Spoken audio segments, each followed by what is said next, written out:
ଜୟ Jagannath Odisha driver ମହାସଂଘ। ମୁଁ ODM Rakesh, Jhumpura block. ଆଜି କିଛି ମୋର 30 ଜିଲ୍ଲା 314 ଗୋଟି ବ୍ଲକର ଭାଇମାନଙ୍କ ପାଖରେ କିଛି ବାର୍ତ୍ତା ଉପସ୍ଥାପନା କରିବି। ତ ନିହାତି ବଡ଼ ଭାଇମାନେ ଶୁଣିବେ। ଆଉ ଆଜିକା ଡେଟ୍ରେ ବା ଜନସାଧାରଣ ଆମକୁ ଯେଉଁ ପରିଚୟ ଦେଇଛନ୍ତି ଏ ଡ୍ରାଇଭର ସମାଜଟି ମଦୁଆ ବୋଲି, ତ ନିହାତି ଆମ ପରିଚୟ ବଦଳାଇବା ପାଇଁ ପଡ଼ିବ। ଆଉ ନିହାତି ଯଦି ପରିଚୟ ବଦଳାଇବାନି ତାହେଲେ ଆଗାମୀ ଦିନରେ ଆମେ ବହୁତ ହଇରାଣ ହରକତରେ ପଡ଼ିବା। ଆଉ ଜନସାଧାରଣ ଆମକୁ ଛି କରିବେ। ତ ତେଣୁକରି ଆପଣମାନଙ୍କୁ ଅନୁରୋଧ କରିବି, ଆପଣ ନିଶା ପାଣିଠୁ ଦୂରରେ ରୁହନ୍ତୁ।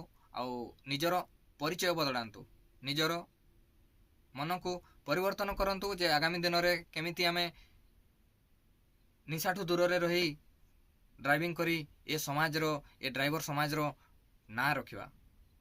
ଆଉ ସମସ୍ତଙ୍କ ପାଖରେ ଡ୍ରାଇଭର ବହୁତ ଭଲ ବୋଲି ଭଲ ପରିଚୟଟି କେମିତି ଆମେ ସୃଷ୍ଟି କରିବା, ତାହା ପାଇଁ ଆପଣମାନଙ୍କର ନିହାତି ମଦଠୁ ଦୂରରେ ରହିବା ଦରକାର ବା ନିଶା ପାଣିଠୁ ଦୂରରେ ରହିବା ଦରକାର ବୋଲି ମୁଁ ଆଶା କରେ।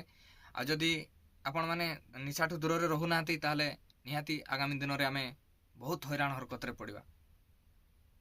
ତ ନିହାତି ବିଶେଷ କିଛି କହୁନି, ନେକ୍ସଟ ଭିଡ଼ିଓରେ ଆପଣମାନଙ୍କ ପାଖରେ ପୁଣି ଦେଖା ହେବି। ଲାଇକ୍ କମେଣ୍ଟ ସେୟାର କରିବା ପାଇଁ ଭୁଲିବେନି, ଆଉ ସବସ୍କ୍ରାଇବ୍ କରିବା ପାଇଁ ଭୁଲିବେନି, କାହିଁକିନା ନେକ୍ସଟ ଭିଡ଼ିଓ ଯେଉଁ ପଡ଼ିବ ଆପଣଙ୍କ ପାଖରେ ସର୍ବପ୍ରଥମେ ଆପଣଙ୍କ ପାଖରେ ପହଞ୍ଚିବ। ତେଣୁକରି ଲାଇକ୍ କରିବା ପାଇଁ ଭୁଲିବେନି, ସବସ୍କ୍ରାଇବ୍ କରିବା ପାଇଁ ଭୁଲିବେନି। ଏତିକି କହି ବିଦାୟ ନେଉଛି। ଜୟ ଜଗନ୍ନାଥ, ଜୟ ଓଡ଼ିଶା ଡ୍ରାଇଭର ମହାସଂଘ।